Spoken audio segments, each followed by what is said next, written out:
Hello folks, welcome back to Motivated Investing. Every morning, Mei Yi waves goodbyes to his wife and a 3-year-old son and sets off for his finance job in central Beijing. Riding into town by public bike share, like most urban Chinese, the 37-year-old has long abandoned cash and instead pays off his commute and lunchtime by from a convenience store in his office building with a flash of QR code on his smartphone screen. In recent weeks, however, Mei has jettisoned the Alipay mobile payment app run by Ant Group and affiliate of e-commerce behemoth Alibaba for a digital wallet of renminbi, RMB, as China's currency is called. The wallet is issued as a pilot project by the People's Bank of China, PBOC, the country central bank. It's quite convenient to use, but there are no outstanding features to replace mainstream payment systems such as Alipay, shrugs Mei. For individuals at least, any disadvantages aren't that obvious, perhaps not. But the tweak in Mei's daily routine pretends a seismic shift in how every person around the world will soon be handling money.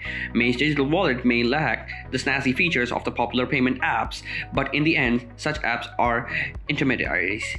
Linked to users' bank accounts, the content of his new wallet is actual legal tender directly issued to him without the need of any middleman, traditional bank account or paper money to back it up. To be clear, a digital currency is not the same as the cryptocurrency, while the likes of Bitcoin, Ripple, largely unregulated, at times vulnerable to hackers and subject to wild volatility. A digital currency is issued by a government. Physical money isn't going to completely vanish, although just $5 trillion of the $431 trillion of the wealth in the world today is in the form of cash in pockets, safes, and banks' vaults. No central bank is seriously advocating the complete abolition of bills and coins. What makes digital currency truly revolutionary are the tremendous new functionalities they offer. Is the financial equivalent of the leap from postal service to email or lending library to internet. Digital currencies will help governments fight malfeasance, smooth and transfer of assets across borders, and enable central banks to deal directly with citizens, especially helpful in the times of crisis. The widespread adoption of such currencies stands to slash the operating expenses of the global financial industry. These amount to over $350 a year each for every human being on earth. Cross-border transaction fees today account for up to 8% of Hong Kong's GDP, for example, a huge chunk that could be eliminated in a flash. The SWIFT systems, which currently governs cross-border transactions between banks, may become obsolete. Depending on regulation, governments could also have direct visibility of financial transactions instead of having to ask banks to provide data. And the world's 1.7 billion unbanked, including around 14 million US adults, can be helped into the financial system. It's the biggest change in money since the end of the gold standard. You're going to see a massive transformation of the international monetary system, says Michael Sung, founding director of Fudan Fanhai FinTech Research Center at Fudan University in Shanghai. Given that the US dollar's role as the world's currency may be greatly diminished, Sung also sees a lot of big geopolitical and trade effects too. A recent survey by the Bank of International Settlements, a Swiss-based institution that acts as a central bank for central banks, indicates that 86% of them are actively researching digital currencies. Some 60% of banks polled are in the testing phase, and although in the US and Federal Reserve is still exploring the concept, European Central Bank President Christine Lagarde says she wants a digital euro by 2025. According to some estimates, a fifth of the global population will be exposed to a central bank digital currency within 3 years. By 2027, some $24 trillion of assets around the world is expected to be in digital form. China is not the first nation to launch a digital currency. The Bahamas cent dollar was introduced 6 months before the digital RMB, but it's perhaps surprising that China, the country that invented the banknote in the 7th century, is in the technological forefront. Although Washington is in no rush to disrupt the traditional international system that it dominates, Beijing sees geopolitical gains in helping establish the new protocols. More than 20.8 million people are currently using a digital RMB wallet in China. The PBOC says that they have made over 70.7 million transactions, totaling 4.5 billion RMB. The central bank plans to let foreigners use the digital currency in the time of Beijing Winter Olympics in February. The impetus is coming firmly from the top. China should actively participate in formulating international rules on digital currency and digital tax to create new competitive advantages. President Xi Jinping wrote last year in Quishi to Principal Ideology Journal of the Chinese Communist Party (CCP). Although China may be leading the race to roll a digital currency, the starting pistol was fired in a US boardroom. If you are enjoying this video, please like and subscribe. In June 2019, Facebook announced it was planning to issue a digital currency initially dubbed Libra, now called Diem, for its 2.3 million users. That a private company servicing almost a third of the global population was poised to circumvent the existing international monetary system shocked central banks already reeling from the rise of cryptocurrencies. It posed serious questions for the banks' control over their own countries, money supply, interest rates, inflation, and so on. Libra was a bit of wake-up call that this is coming fast. Federal Reserve Chair Jerome Powell told the House Financial Services Committee last year.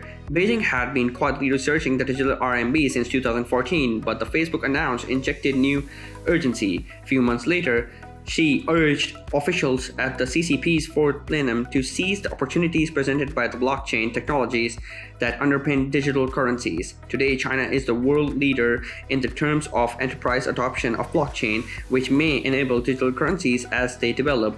Of course, China commerce is already largely digitized, thanks to the private duopoly of WeChat and Alipay, which together comprise 96% of all mobile payments in the country. Try to pay for a taxi cab in Shanghai or Shenzhen with physical notes and prepare for dirty looks. But the sway these private firms hold over the domestic economy is a matter of intense discomfort for party officials, underscored by a crackdown that began last year on Ant Group, which runs Alipay. Regulators scuttled in its IPO levied a record of $2.8 billion fine against parent Alibaba and ordered the firm to restructure. The pandemic has spotlighted the inadequacies of the current system. As of April 30, 2020, the US government had sent paper coronavirus stimulus checks totaling nearly $1.4 billion to some 1.1 million people who were deceased. Delays were also rife. Knowing the months of waiting many people would suffer before receiving their stimulus checks, in March 2020, Congress considered a proposal to issue every American entitled to financial relief a digital wallet. Digital currencies can also be tailored to specific purposes. For example, in the Chinese pilot program, money has an expiration date of a few weeks because authorities are hoping to drive consumption in an economy trying to recover from the pandemic. Cash can be customized to other purposes. If the government is trying to stimulate the hospitality industry in a certain area, for example, it can program money to be used for meals and drinks, but not for, say, petrol or power tools. If a hurricane devastates a coastal town, the government can instantly send relief payments to those affected to be spent only on essential supplies.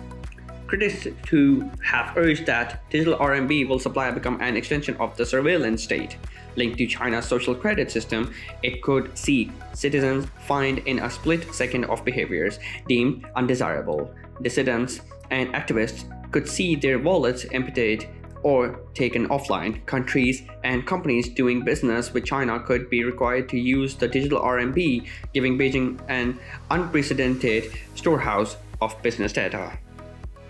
Fairness also applies to investments. One of the potential of digital currencies is the acceleration of tokenization, or the packaging of value into a form that is instantaneously exchangeable.